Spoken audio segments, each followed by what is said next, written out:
Bonjour à tous, je m'appelle Anne Stoll.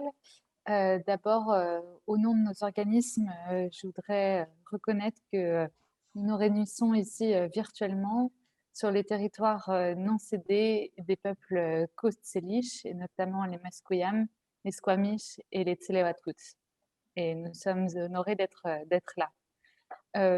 De façon très pratique, aujourd'hui, on va vous présenter un peu le système de santé en Colombie-Britannique. On vous posera un peu des questions au fur et à mesure pour voir vos priorités et vos besoins. On tient à préciser, autant Nicolas que moi, qu'on vous présente des informations qui sont accessibles dans le système de santé. On est vos informateurs et vos navigateurs. Nous ne sommes pas des professionnels de santé. Et donc, autant on aura plaisir à répondre à des questions sur où aller, qui consulter, quelles ressources utiliser, autant on n'aura pas la possibilité de répondre à des questions médicales pures. Pour ça, il faudra consulter les professionnels de santé dont on vous parlera. Je vais laisser maintenant la parole à Nicolas qui vous expliquer la partie un peu technique de la présentation. Donc voilà, pour ce qui concerne la partie un peu plus technique, on utilise en fait pour la présentation un outil qui s'appelle Mentimeter. Je ne sais pas si vous avez déjà eu la chance d'utiliser ça lors d'une présentation précédente. Ça permet en fait d'interagir en direct. Le plus simple, c'est avec votre téléphone portable. Et sinon, vous pouvez utiliser une page internet directement, ça fonctionne également. Donc là, vous voyez en haut de l'écran, il est écrit « Allez sur menti.com ». Donc c'est juste une page internet toute simple et vous entrez le code 93 85 28 23.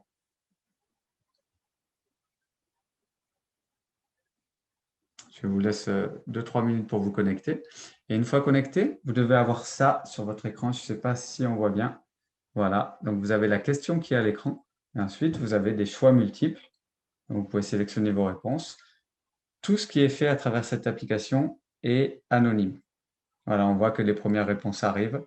Donc voilà, les réponses sont anonymes, donc vous inquiétez pas, vous pouvez dire que vous êtes fatigué si vous êtes fatigué. Il n'y a pas de problème, il n'y a pas de problème de ce côté-là. Et ensuite, donc sur la même application, tout au long de la présentation, si vous descendez en bas, vous avez un petit bouton qui s'appelle « Ouvrir le Q&A ». Donc ça vous permet aussi également de poser des questions tout au long de la présentation. Et à nouveau, c'est anonyme. Donc, ça vous permet voilà, de vous exprimer anonymement. Si vous n'êtes pas très à l'aise avec cet outil Mentimeter, que vous ne l'avez jamais utilisé, il y a également le chat de Zoom. Donc, le chat de Zoom, comme vous pouvez sans doute le savoir, c'est impossible que ça soit anonyme. Vous pouvez nous écrire en privé, si vous souhaitez, soit à Unstall, soit à moi, soit à Alex, et nous poserons les questions ensuite à voix haute. Mais voilà, donc il y a ce côté anonyme en moins si vous nous écrivez directement. Vous pouvez poser des questions publiques si il n'y a pas besoin d'anonymat par rapport à votre question. Donc voilà, tout au long de la présentation, il y aura ça. Je le rappellerai rapidement s'il y a des personnes qui se connectent après. Mais voilà, une fois que vous êtes connecté pour toute la présentation et vous pourrez interagir comme ça tout au long de la soirée. Donc on peut voir que les personnes sont enthousiastes. Anne, je te laisse présenter vite fait le sommaire et ensuite on va continuer la présentation. Tout à fait. Donc, aujourd'hui, on va vous présenter de manière générale le système de santé en Colombie-Britannique en ciblant tout particulièrement les services qui existent en français et dont vous pourrez vous servir. Donc, on commencera par se présenter Nicolas et moi, donc les services francophones de l'Autorité provinciale de santé, puis HSA, et Réseau Colombie-Britannique, Réseau Santé Colombie-Britannique, pardon. Ensuite, on vous présentera le système de santé, quelques points spécifiques comme le Medical Service Plan et Pharmacare. On vous parlera un peu du contexte de la COVID-19 sans rentrer trop dans les détails. Ensuite, on mettra en avant quelques ressources utiles et on vous consacrera ensuite autant de temps que vous voudrez pour les questions que vous pourriez avoir. Tout au long de la présentation, sentez-vous libre de poser les questions. On se permettra d'y répondre plutôt à la fin et donc on vous prendra bien en compte dans cette présentation. Voilà, donc la première question qu'on avait pour vous, c'est pour savoir à qui on s'adresse aujourd'hui. Donc, c'est quel est votre statut au Canada? Je vous laisse répondre, toujours avec l'application Mentimeter.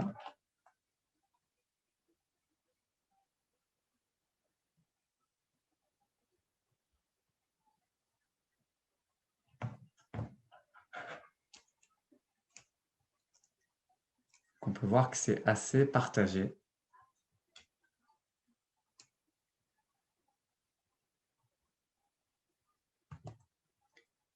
Anne, je te repasse la parole pour votre santé en CP. Tout à fait.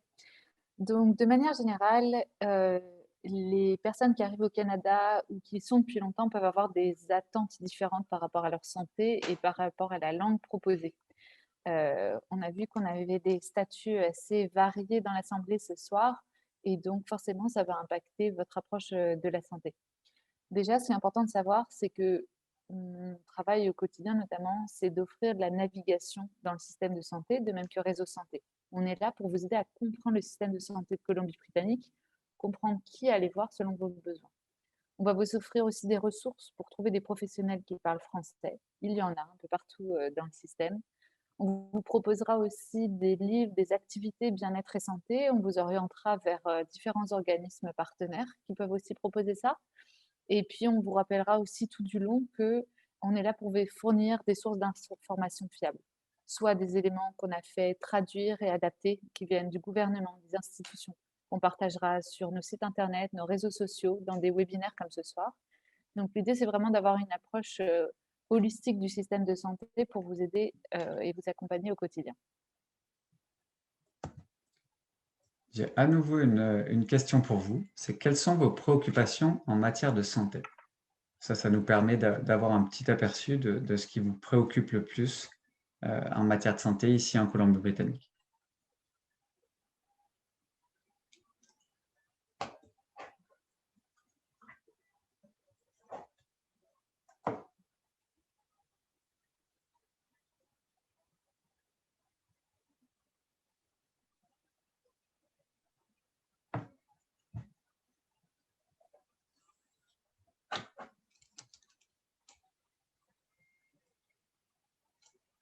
Donc, on peut voir la santé des femmes, la santé des enfants, donc la famille, la couverture de santé, la nutrition, le bonheur qui est le but ultime, la langue, le stress également, le prix. Donc, on aura l'occasion d'y revenir par rapport à quand on passera sur le plan MSP. Donc, voilà, ça nous permet d'avoir une vue d'ensemble un petit peu de tout ce qui vous préoccupe. Les activités bien-être également.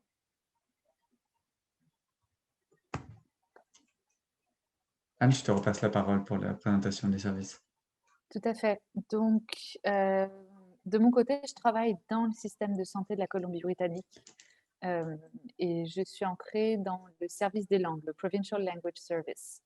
Ma mission, elle est multiple et vous pourrez me voir selon aussi vos métiers, vos engagements dans différents secteurs. Déjà, je vous sers de poisson pilote dans le système de santé. Donc, par téléphone, par courriel, lors de rencontres en direct, on y reviendra. Et puis sur les médias sociaux, je suis là pour vous aider à comprendre qui allez voir, quelles ressources existent en français ou comment les demander. J'ai un deuxième volet donc, qui relève justement de la création, de l'adaptation et de la diffusion de ressources en français. Dans le système de santé, il s'agit pour moi d'influencer les, les partenaires santé, de leur faire comprendre l'importance des services dans la langue de préférence, en avançant des services en français, et de sensibiliser aux besoins d'une approche culturelle. Donc, j'ai tout ce côté engagement. Et pour ça, ça demande de passer par du maintien et du développement de projets, de partenariats, de collaborations, comme ce soir. Donc, je suis heureuse d'être là pour partager ça avec vous. Du coup, j'ai la chance de naviguer entre différents types d'interlocuteurs, le Provincial Language Service, les programmes et agences de l'autorité provinciale de santé, les régies de santé, des partenaires communautaires comme Réseau Santé autour de la santé ou bien d'autres domaines comme Réseau Femmes, la Boussole, la Fédération des parents, etc.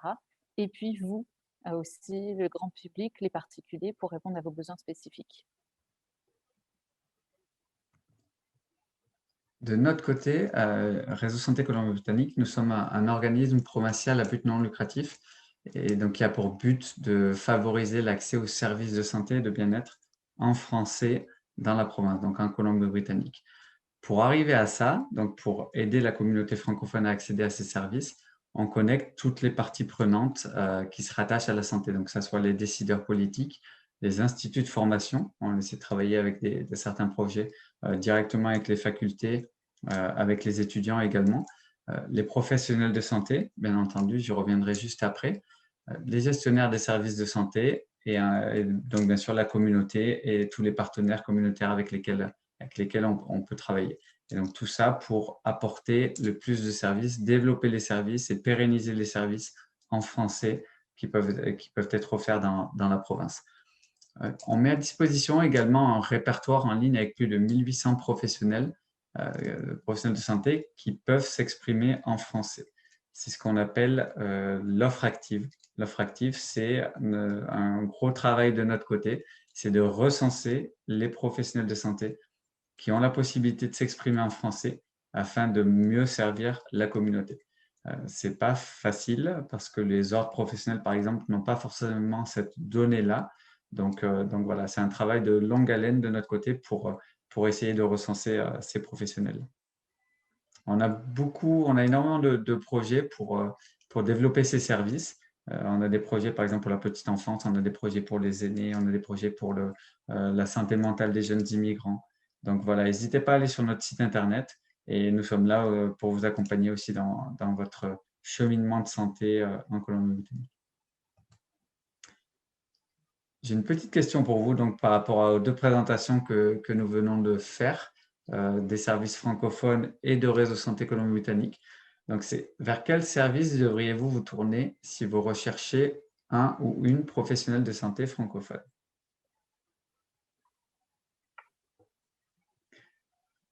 Je vois qu'il y a une personne qui s'est connectée depuis le début. Je réexplique donc Mentimeter. Mentimeter, c'est un outil qui vous permet d'interagir en direct pendant la présentation. Donc, il vous suffit avec votre téléphone portable, c'est le plus simple. Vous allez sur menti.com et vous rentrez le code qui est inscrit en haut, 93 85 28 23. Et ça vous permet de répondre à la question, aux questions en direct. Et en bas, vous avez aussi le Ouvrez Q&A à marquer. Et donc, ça vous permet de poser des questions anonymement et nous reviendrons sur toutes les questions à la fin. Si vous avez un problème technique ou quoi que ce soit, n'hésitez pas à en parler sur le chat et nous vous aiderons à vous connecter à Mentimeter si besoin. Donc voilà, je crois que tous les répondants ont la bonne réponse. C'est Réseau Santé Colombie-Britannique avec le répertoire que nous avons sur notre site internet. En ce qui concerne donc le système de santé ici en Colombie-Britannique, il faut savoir que cela relève du gouvernement provincial. Qu'est-ce que ça signifie et quelles sont les différences? Comme vous savez, il y a deux langues officielles au Canada, le français et l'anglais. Mais au niveau provincial, la Colombie-Britannique n'a pas reconnu de langues officielles. Ce qui fait que les services ne doivent pas forcément être fournis en français. C'est pour ça que c'est un travail acharné pour nous d'essayer de trouver ces services, d'en créer des nouveaux et de pérenniser tout ça. Et comment ça s'organise la santé dans la province? Il y a une autorité provinciale de services de santé et qui s'organise ensuite en 5 régies de santé publiques. Donc les 5 régies de santé, vous en avez sûrement entendu parler au travers des différents points presse que font les autorités de santé, donc avec Bonnie Henry, Adrian Dix, le ministre de la Santé. Donc, vous pouvez les voir à gauche. Pourquoi je parle de la COVID-19? C'est parce que quand ils donnent les chiffres des personnes contaminées par la COVID-19, etc., ils parlent de ces différentes régies de santé. Donc, ils vont parler de Vancouver Coastal Health, qui couvre la région de Vancouver, Fraser Health, Vancouver Island, Interior et Northern. Donc, voilà. Pour savoir de quelle régie de santé vous dépendez, ça dépend simplement de où est-ce que vous habitez, dans quelle commune vous êtes, et à ce moment-là, vous saurez de quelle régie vous dépendez ici en Colombie-Britannique. Comment Je ça tiens à marche? préciser, Oui. pardon, un petit détail, c'est que l'autorité provinciale de santé n'est pas au-dessus des autres régies. C'est une collaboration qui se passe entre les différents niveaux. L'autorité provinciale, justement, agit sur au niveau provincial, là où les autres sont régionales. Comment ça marche concrètement pour la santé en Colombie-Britannique?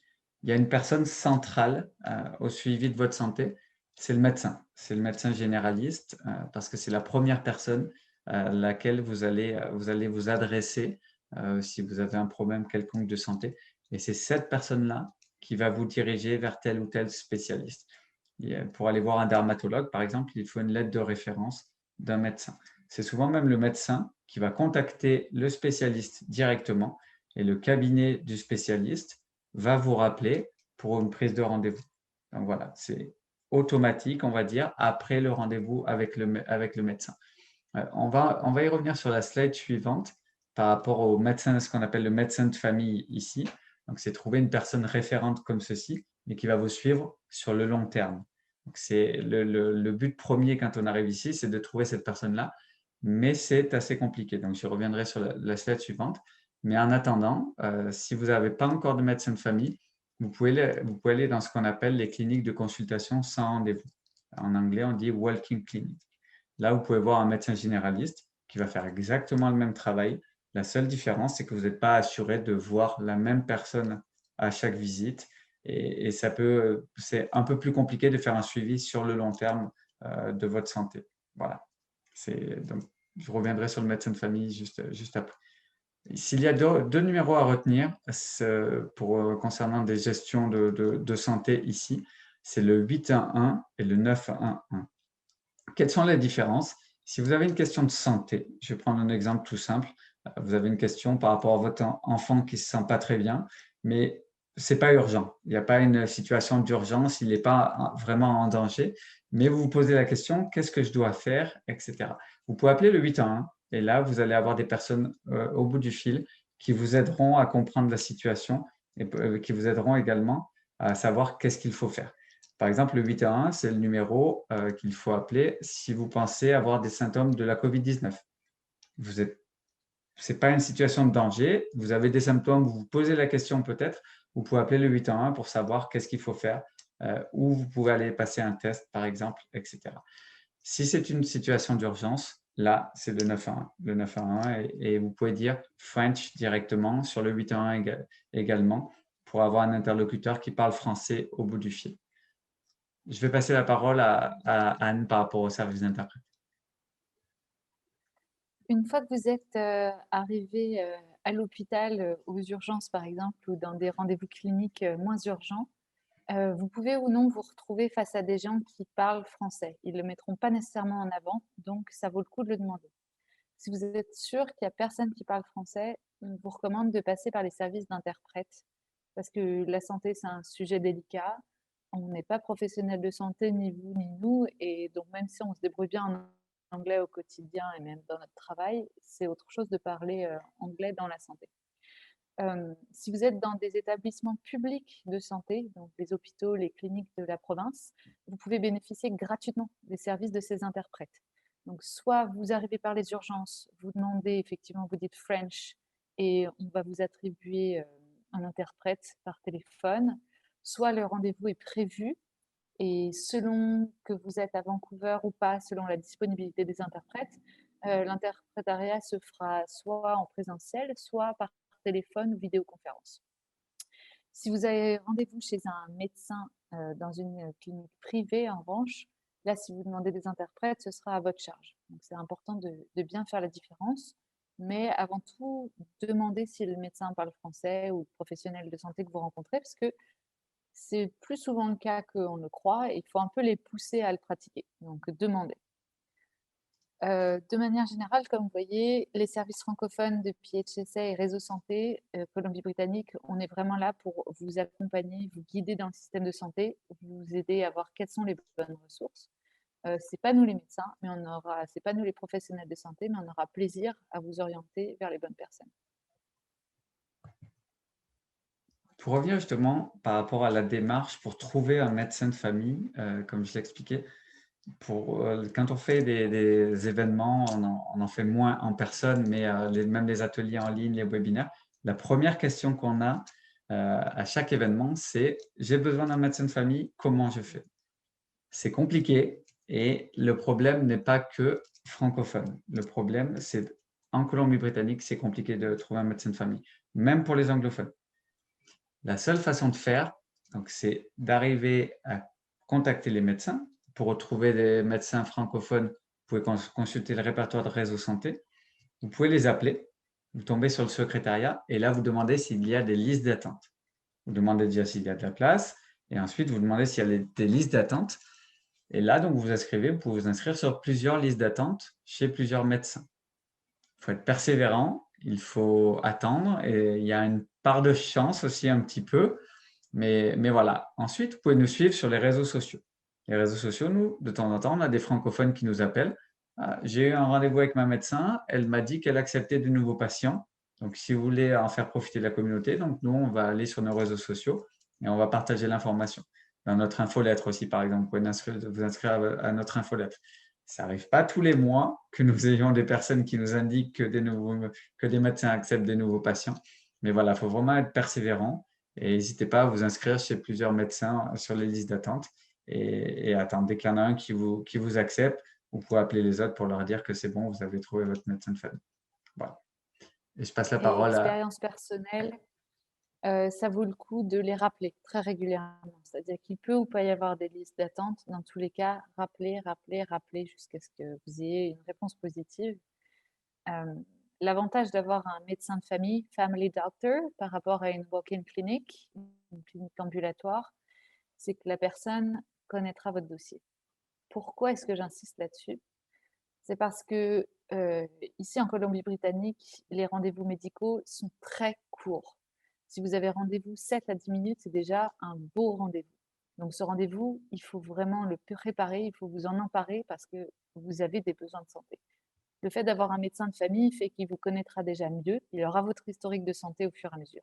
Donc ce que je recommande même effectivement, c'est qu'une fois que vous avez eu, on vous a dit que vous êtes pris dans la patientèle d'un médecin de famille, prenez rendez-vous le plus vite possible, y compris et surtout si vous n'avez pas de besoin de santé spécifique à ce moment-là. Je précise, vous prendrez rendez-vous et ça va être l'occasion de détailler avec le professionnel de santé votre historique de santé, vos besoins, etc. sur la durée. Ce qui fait qu'ensuite, le jour où vous aurez un besoin de santé un peu plus pressant, vous serez dans la patientèle de ce médecin, il aura votre historique de santé et donc vous arrivez plus rapidement au cœur du rendez-vous. De manière générale, un rendez-vous égale une question de santé. C'est le fonctionnement de base ici. Moi, venant de France, et c'est le cas dans d'autres pays, j'ai pu en discuter avec d'autres francophones, on a l'habitude d'un professionnel de santé qui est à l'écoute. On a des rendez-vous qui peuvent durer 20 minutes, voire plus, où on a vraiment le temps de détailler les choses, où le médecin, en général, nous pose des questions sur notre bien-être mental, notre morale, autant que nos conditions physiques. Ici, ce n'est pas le cas. C'est beaucoup, beaucoup plus rythmé, on va dire, beaucoup plus court. Donc, il faut prendre ça en considération. Du coup, il est d'autant plus important de préparer votre rendez-vous médical avec une méthode qui s'appelle la méthode pivot. Préparez-vous, informez-vous, vérifiez bien et osez parler. Donc, préparez-vous pour votre rendez-vous médical. Ça veut dire que vous allez faire une liste détaillée de vos besoins, de vos préoccupations de santé, la raison de votre rendez-vous, les symptômes observés, la fréquence, si vous prenez déjà des traitements, etc. pour ça. Ensuite, pendant que vous avez rendez-vous avec le médecin, posez des questions. Posez toutes les questions que vous avez. Il n'y a pas de questions bêtes. Ce n'est pas nécessairement notre culture d'origine si on vient d'autres pays. Il est important que vous preniez bien votre santé en main. Il y a des études faites par Réseau Santé qui ont prouvé que les immigrants qui sont là depuis 5 ans ou plus peuvent être en moins bonne santé qu'à leur arrivée, justement parce qu'ils laissent un peu filer au cours du temps, qu'ils considèrent qu'ils ont à peu près compris, donc ça ira. Ils ne font pas toujours les suivis nécessaires. Donc préparez-vous, informez-vous, vérifiez que vous avez bien compris le diagnostic, ce que vous avez, les traitements, osez bien redemander, osez parler de vos préoccupations. La question que vous pouvez avoir, c'est qu'est-ce que je fais si j'ai plusieurs besoins de santé? Ce que je vous propose, c'est de prendre un rendez-vous, ensuite d'appeler tout de suite le secrétariat du cabinet médical pour préciser ça, voir si vous devez prendre 2 rendez-vous en cumulé. Je sais que la plupart du temps, ce qu'ils vous proposeront, c'est d'en informer le médecin en avance pour vous et que du coup, vous aurez un peu plus de temps avec le médecin. De même, quand vous arrivez face à face avec le médecin ou bien en téléconférence, vous pouvez lui rappeler que vous avez plusieurs questions de santé, les évoquer rapidement parce que peut-être que vous ne le savez pas, mais il se peut qu'il y ait une priorisation à faire et le médecin sera plus à même de juger ça. Et ensuite, il se peut que vos symptômes soient liés même si vous ne le savez pas. Donc, en préparant bien votre rendez-vous, en précisant vos besoins au secrétariat s'il y a besoin et au médecin en tout début de rendez-vous, ça permet de clarifier les choses et du coup, d'avoir un rendez-vous médical qui vous corresponde vraiment. Oui, ce dont parlait Anne, et on nous l'a souvent dit lors d'événements, c'est la différence culturelle. La différence culturelle, elle existe aussi en santé. Il y a une différence culturelle de comment fonctionne un médecin en Belgique, au Sénégal, en France et au Canada. Donc, il faut s'adapter et comprendre cette différence culturelle. Donc, j'ai une question pour vous à nouveau. Vous pensez avoir des symptômes de la COVID-19? Qui pensez-vous devoir contacter? Donc, la première chose à faire, si vous pensez avoir des symptômes de la COVID-19, c'est rester chez vous.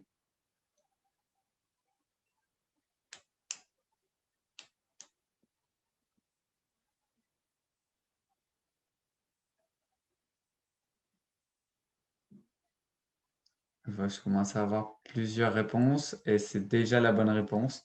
Donc, c'est bien le 8-1.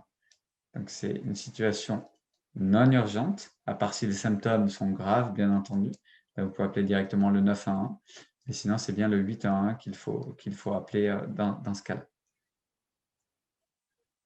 Vous pouvez contacter votre médecin ensuite, mais ce n'est pas la première personne forcément à contacter. C'est vraiment le 811 qui va vous indiquer la marche à suivre. Je vais passer la parole à Anne qui va vous parler du MSP. Le MSP, le Medical Service Plan, vous avez pu en entendre parler ou pas encore, selon que vous êtes tout nouvellement arrivé ou pas. C'est le régime de santé qui assure la couverture de vos soins médicaux de base, les soins jugés essentiels. Donc, c'est une couverture qui est obligatoire pour tous les résidents permanents de la Colombie-Britannique, un certain nombre de résidents temporaires et pour les citoyens. Vous devez y adhérer et si vous venez avec une famille, vous devez aussi y inscrire les personnes à votre charge. Vous allez voir après que selon votre statut au Canada, vous serez ou non couvert en fonction des régimes spéciaux. Donc, qui peut s'inscrire au régime de soins médicaux? Les citoyens canadiens, les résidents permanents et les détenteurs d'un permis de travail ou d'études, si c'est possible de revenir. Vous devez résider en Colombie-Britannique. Vous ne pouvez pas vous y inscrire en avance et vous devez y résider au moins 6 mois par année civile. On recommande vraiment de vous inscrire immédiatement dès votre arrivée et votre installation en Colombie-Britannique. La raison étant qu'il y a un délai de traitement des dossiers qui est d'environ 3 mois. Pourquoi est-ce que c'est important de vous inscrire au MSP?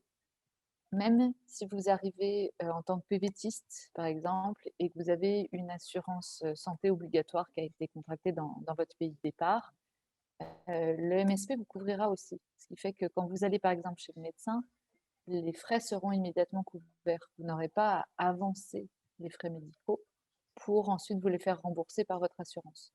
Ensuite, sur tous les soins de santé de base, vous êtes sûr d'être remboursé, contrairement à l'assurance santé du pays de départ qui peut varier d'un pays à l'autre ou d'une assurance à l'autre.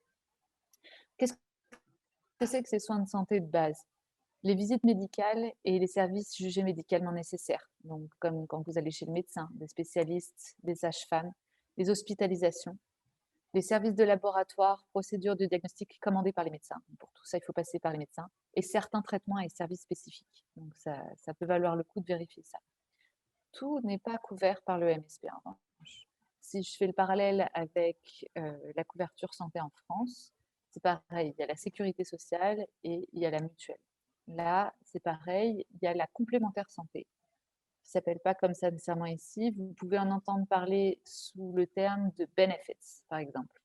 Si votre employeur vous parle des benefits, c'est la mutuelle, c'est les services complémentaires qui vont devoir couvrir des choses comme les médicaments, les lunettes, les soins dentaires, les services paramédicaux comme tout ce qui est physio, acupuncture, massothérapie, etc.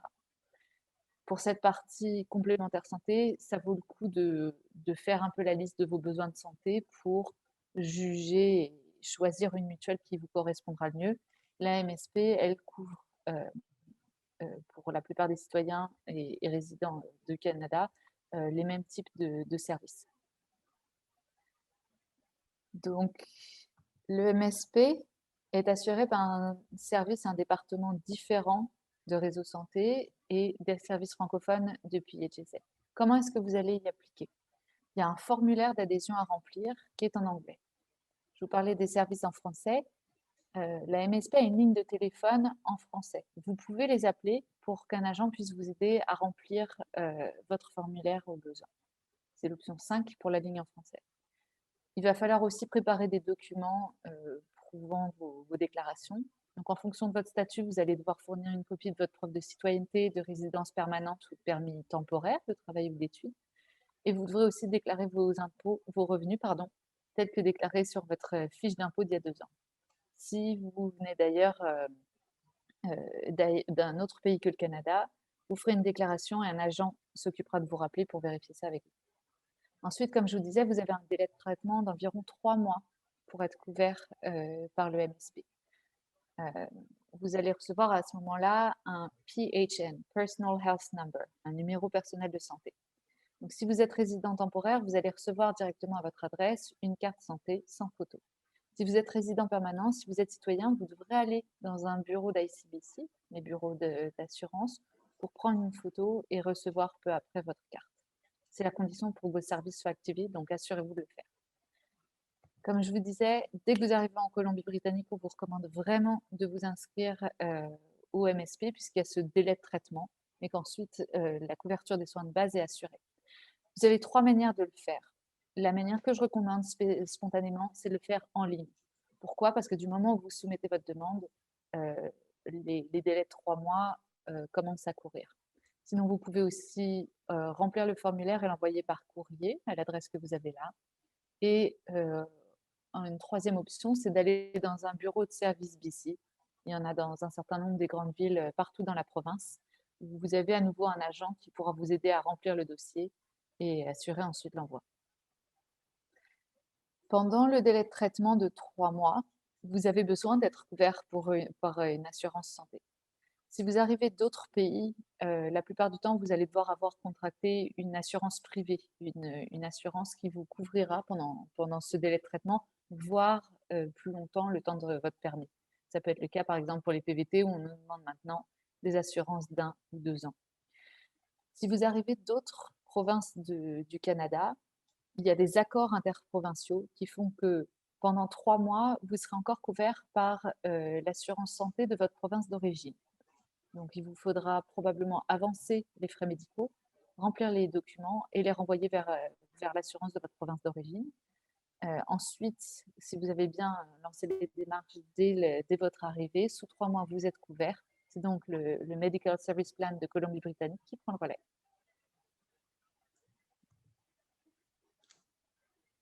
Pour conclure sur le MSP, j'ai une petite question. Donc, c'est le MSP est obligatoire, facultatif, payant, gratuit, un service provincial, un service fédéral. Voilà, c'est une question à choix multiples.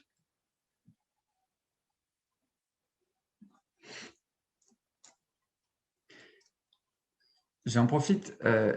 La personne vient de reposer la question pour tout le monde, mais elle m'a posé la question en privé. Si vous souhaitez poser des questions, n'hésitez pas. Donc, il y a le chat de Zoom et il y a également au bas de Mentimeter, vous avez ouvrez Q&A. Et donc là, vous pouvez poser votre question anonymement. Et sinon, le chat de Zoom, et on reviendra sur toutes les questions à la fin de la présentation.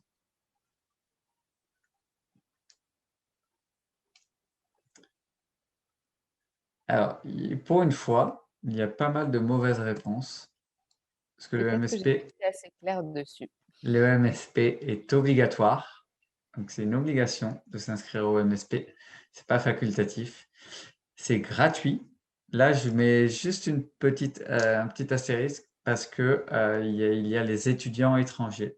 C'est les seules personnes aujourd'hui, le seul statut pour qui le MSP n'est pas gratuit, c'est les étudiants étrangers. Et c'est donc un service provincial, pas un service fédéral. Maintenant, on va passer à Pharmacare.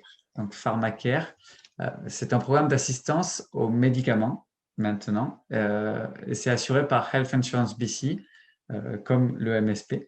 Et donc, c'est basé sur le revenu. Comme pour le MSP, il n'y a pas de frais d'inscription, il n'y a pas de prime à verser, c'est totalement gratuit. Comment ça fonctionne exactement? J'ai un exemple sur la slide suivante pour expliquer plus facilement. Mais donc, c'est basé sur sur le revenu familial. Et par rapport au revenu familial, le Health Insurance BC vous aidera plus ou moins pour vos dépenses en termes de médicaments. Pour s'inscrire à Pharmacare, la première chose, c'est qu'il faut être inscrit au MSP. Voilà. Mais c'est une inscription différente. Ici, Alex nous a dit qu'il y avait une question par rapport à faire Pharmacare, d'ailleurs en amont de la présentation. Donc, c'est juste pour préciser qu'il y a 7 plans différents par rapport à Pharmacare en fonction de votre situation.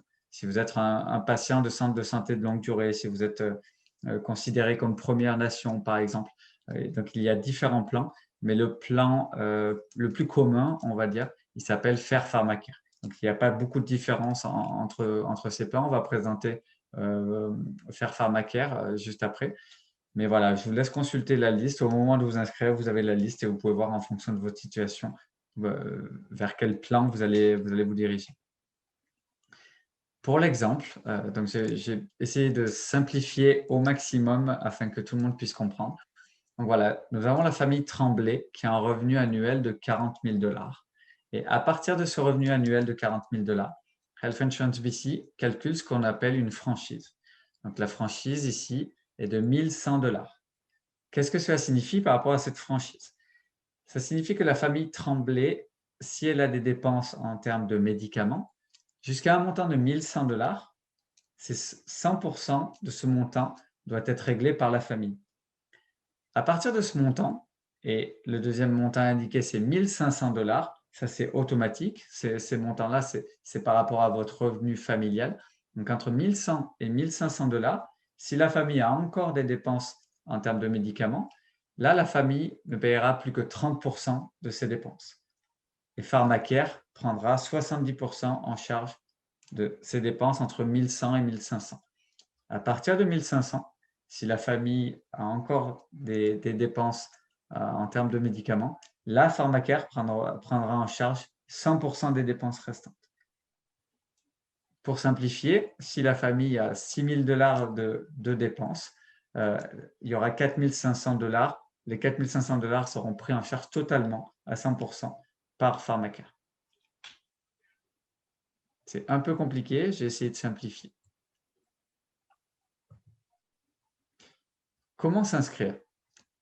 Un peu comme le MSP, pour s'inscrire, donc il faut être résident de la Colombie-Britannique, il faut être déjà inscrit au MSP comme je le disais, et il faut donner donc la permission à Pharmacare de vérifier vos revenus avec l'Agence de revenus du Canada, l'ARC.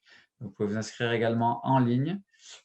Le lien est un peu compliqué ici, mais le lien il est très facile à trouver. Vous tapez Pharmacare BC sur Google et vous trouvez le lien. Ou alors, je pense que Alex vous enverra directement la présentation et les liens seront cliquables sur la présentation au format PDF, donc ça sera plus simple. Ou sinon, également par téléphone. C'est le même numéro que tout à l'heure pour le MSP. Donc, vous pouvez appeler Health Insurance BC. Il y a un numéro pour le Lower Mainland et un numéro pour le reste de la province. Et ensuite, vous avez toujours l'option 5 pour avoir la ligne directement en français. De quoi vous avez besoin pour vous inscrire? Pour tous les membres de la famille, donc c'est des inscriptions séparées à chaque fois. Vous aurez besoin donc du Personal Health Number que Anne a présenté. C'est le numéro personnel de santé. Donc ça se trouve sur votre BC Services Card, votre carte de service de santé. Et la date de naissance donc, de chaque membre de votre famille. Et pour vous et votre conjoint ou votre conjointe, il faudra également renseigner le numéro d'assurance sociale et également donc, vos revenus et si vous avez droit à certaines prestations. une nouvelle question sur Mentimeter. Quel service devriez-vous contacter si vous avez des questions relatives à votre situation personnelle, donc concernant le MSP ou Pharmacare? Réseau Santé Colombie-Britannique, Health Insurance BC ou alors les services francophones.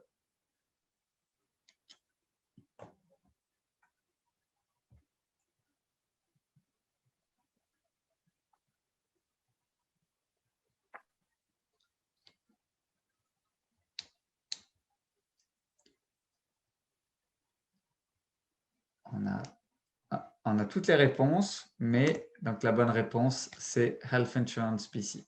Si vous nous contactez, comme on l'a expliqué au début, nous sommes là, les services francophones ou réseau santé, nous sommes là pour vous aiguiller, pour vous aider à naviguer dans le système. Mais à aucun moment, nous aurons accès à vos données personnelles et nous aurons accès à votre dossier. Votre dossier, c'est Health Insurance BC. Vous avez une question par rapport à votre MSP, à Pharmacare. C'est eux qu'il faut contacter, c'est chez eux que vous vous inscrivez. Nous, on peut vous donner des informations pour vous aider à dialoguer avec eux si besoin. Mais voilà, c'est vraiment eux qui ont votre dossier en main. On va maintenant passer malheureusement au contexte donc, de la COVID-19. Ça fait maintenant plus d'un an, presque un an et demi qu'on est dans cette pandémie de la COVID-19. On va juste faire un point rapide et vous expliquer ce qui a pu changer dans le suivi de santé en Colombie-Britannique. La première chose à retenir, c'est de rester informé. Il y a des informations par contre tous les jours qui sortent de tous les côtés. Il faut faire attention à bien choisir quelle information on choisit, faire attention aux réseaux sociaux, vérifier l'information qu'on peut lire, etc. Parce qu'il y a aussi des informations contradictoires, etc., que l'on peut trouver. Donc, restez peut-être sur les grands médias, on va dire, qui vont vous donner une information vérifiée. Ou alors, sur notre page, nous avons créé, dès le début de la pandémie, une page. Je vais vous montrer directement, ça sera plus simple. Vous allez sur le site donc, de réseausanté.ca. Je ne sais pas si vous voyez. Oui. Réseausanté.ca, juste dans le menu ici, vous avez une page coronavirus. Si vous allez sur cette page, on a essayé de garder ça simple. Ça pose les questions, voilà les gestes barrières, quels sont les symptômes, si on est atteint, qu'est-ce qu'on fait. Donc voilà, il y a des ressources en fin de page. Donc c'est très simple et surtout, tout en haut de la page, juste ici, vous avez le lien qui renvoie directement sur le site du gouvernement, donc les autorités provinciales. Et donc là, tout a été traduit en français et vous avez donc les informations par rapport au voyage, par rapport au plan de relance qui a été annoncé il y a quelques semaines. Vous avez la marche à suivre pour vous faire vacciner. J'y viendrai sur la slide suivante. Le plan de vaccination. Donc voilà, vous avez toutes les informations en français et là, elles sont vérifiées puisque vous avez les informations, comme je disais, sur les réseaux sociaux, etc. Il peut y avoir de tout. Mais ici, ce sont les autorités de santé qui s'expriment directement. Donc voilà, vous pouvez regarder ça et là, vous pouvez être sûr de l'information que vous y trouvez. Pour trouver cette page, comme je le disais, sur la page, le site de Réseau Santé, coronavirus, et c'est le tout premier lien que vous avez sur la page. Je reviens à la présentation. Donc là, j'ai mis un petit visuel que le gouvernement du Canada avait partagé, mais c'était pour vous dire que voilà, la vaccination avance, mais ce n'est pas parce qu'on est vacciné. Certaines personnes ont eu une dose, certaines personnes en sont déjà à 2 doses, certaines personnes ne sont pas encore vaccinées. Mais ce n'est pas parce qu'on est vacciné qu'il faut arrêter les gestes barrières et il faut continuer à faire attention, même si on est vacciné. On ne va pas tarder à sortir de cette pandémie, mais on n'y est pas encore, donc continuez à faire attention. Par rapport à la vaccination, pour vous expliquer rapidement, donc tout est expliqué sur le site du gouvernement, bien entendu. Ça se fait en 3 étapes. Si vous n'êtes pas encore inscrit, donc il faut s'inscrire sur le programme qui s'appelle Get Vaccinated. C'est en anglais, mais vous pouvez trouver de l'aide pour le remplir en français. C'est très simple, il vous suffit de remplir votre nom, votre prénom, etc. Vos informations, votre personal health number, donc numéro de santé. Si vous n'avez pas de numéro de santé, que vous venez d'arriver, mais comme vous êtes ici en Colombie-Britannique, vous pouvez quand même vous faire vacciner. Ce n'est pas « Ah, je ne suis pas encore inscrit au MSP, je ne peux pas me faire vacciner ». Non, il vous suffit d'appeler le numéro. Vous ne pourrez pas vous inscrire directement sur la page Internet, mais vous appelez le numéro, vous expliquez votre situation et là, ils vont vous donner un numéro provisoire, voilà, qui vous permettra quand même d'aller vous faire vacciner. Et uniquement ça. Pardon? Et uniquement, ce sera un numéro temporaire qui vous permettra de vous faire vacciner pour la Covid uniquement. C'est vraiment un numéro spécifique.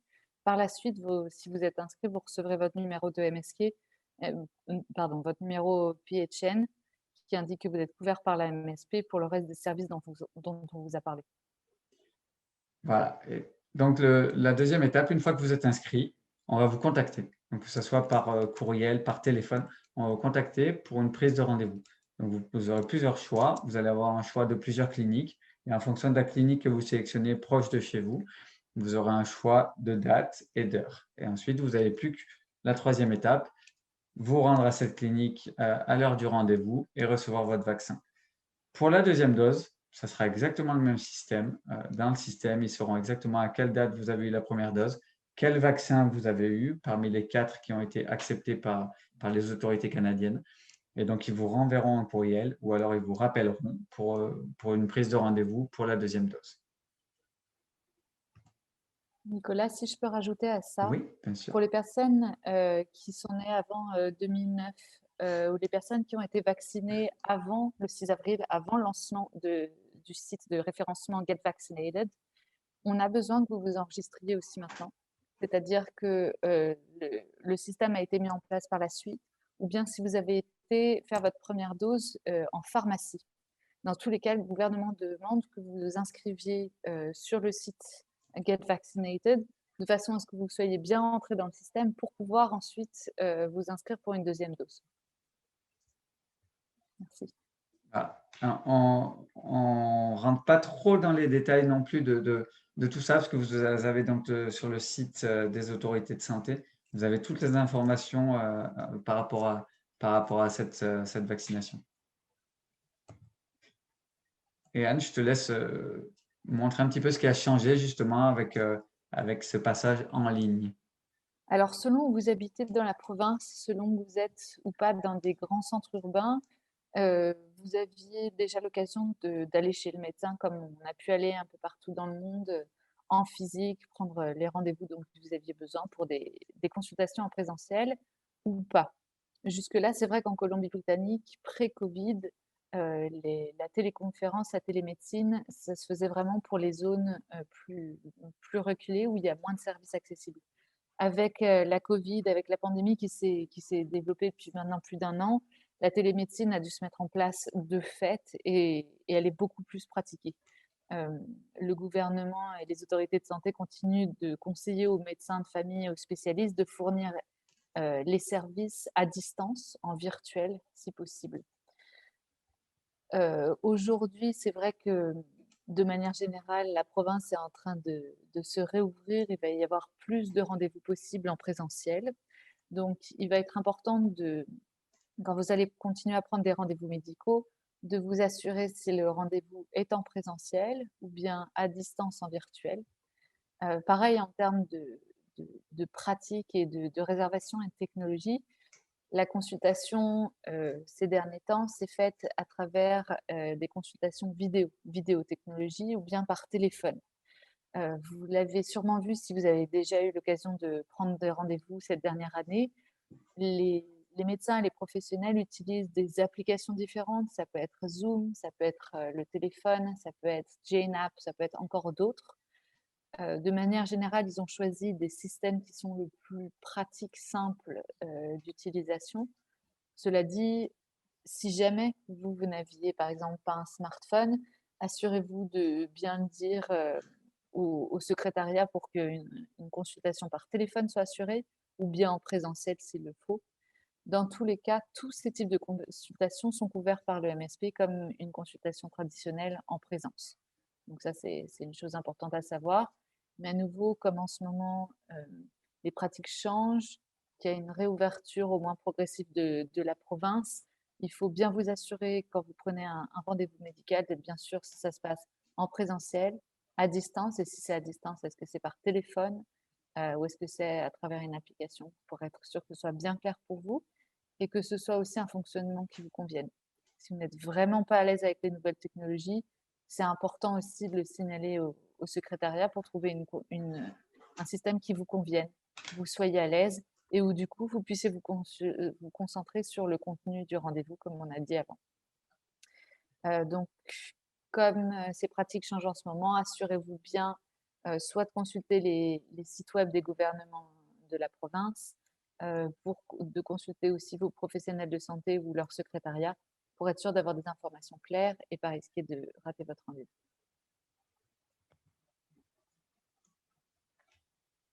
Donc voilà, c'est peut-être la dernière question pour vous ce soir. Donc c'est la vaccination contre la COVID-19 est obligatoire, facultative, payante, gratuite, réservée aux personnes inscrites au MSP.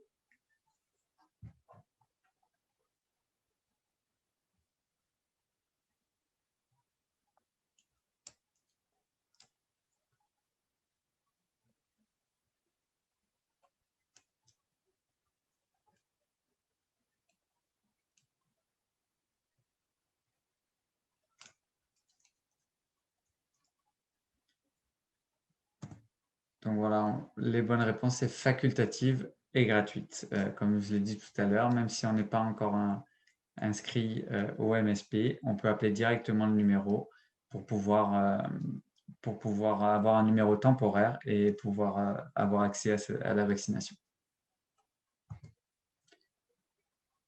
On va maintenant passer, juste faire un petit résumé donc des ressources utiles. Comme je disais, il n'y a pas de service en français. Il y en a, mais ce n'est pas une obligation de fournir des services en français. Donc, ces services existent. C'est pour ça que les services francophones sont là. C'est pour ça que Réseau Santé Colombie-Britannique est là. Donc, profitez-en. Nous sommes là pour vous accompagner et pour vous montrer ces ressources qui sont à votre disponibilité.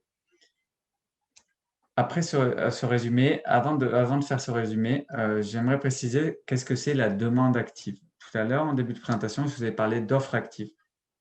D'offres actives, c'est le travail qu'on fait au quotidien de recenser les professionnels de santé qui peuvent s'exprimer en français afin qu'ils proposent leurs services à la communauté francophone.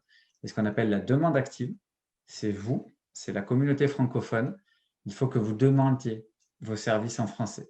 Si vous ne demandez pas vos services en français, si vous n'allez pas chercher les services qui existent aujourd'hui en français, c'est difficile, ça sera difficile pour la communauté d'avoir des services qui seront pérennes et d'avoir de nouveaux services en français. Si vous dites « Ok, mais en anglais, c'est possible pour moi de faire mon suivi de santé », on sait qu'on arrive un petit peu à parler anglais, on peut se débrouiller, mais quand il faut aller voir un psychologue, quand il faut expliquer une douleur, ça peut être très compliqué de l'exprimer quand ce n'est pas sa langue première. Donc voilà, il faut vraiment que chaque francophone demande ses services de santé en français et c'est ça qui aidera le développement des services de santé ici dans notre langue. Et je vais laisser la parole à Anne qui va vous présenter, faire un résumé donc, des différentes ressources. Donc, on a parlé d'un certain nombre des ressources, mais je veux vraiment bien les ancrer avec vous. La première, c'est moi. Utilisez-moi, je suis vraiment là pour vous accompagner. Donc, consultez les services francophones. Vous pouvez nous contacter par téléphone, par courriel. Vous pouvez aussi le faire par les médias sociaux si vous avez besoin. Vraiment pour vous aider à vous orienter en fonction de vos besoins spécifiques de santé. Comme je vous disais, je ne suis pas professionnelle de santé, mais j'aurai plaisir à vous accompagner, vous orienter vers les bonnes ressources. Sur notre site web et surtout sur notre page Facebook, on met en avant des ressources qui vous sont accessibles. Ça peut être des brochures, des vidéos, des contacts clés qu'on met en avant toute l'année sur le système de santé en français. Donc, utilisez les médias sociaux et le site internet pour vous aider à comprendre le système de santé et voir qui consulter. Pour trouver des professionnels de santé qui parlent français, c'est Réseau Santé, c'est le répertoire. Il est accessible en ligne partout dans la province, il est géolocalisé et ensuite la communauté est ravie aussi de répondre en ligne sur les professionnels de Réseau Santé qui sont disponibles, qui prennent de nouveaux patients, etc. sur leur site et leur page Facebook. Vous allez voir aussi qu'il y a beaucoup, comme on le fait au service francophone, beaucoup d'actualités, de nouvelles et de contenus pour vous rappeler les services qui existent en français et vous donner les actualités de santé.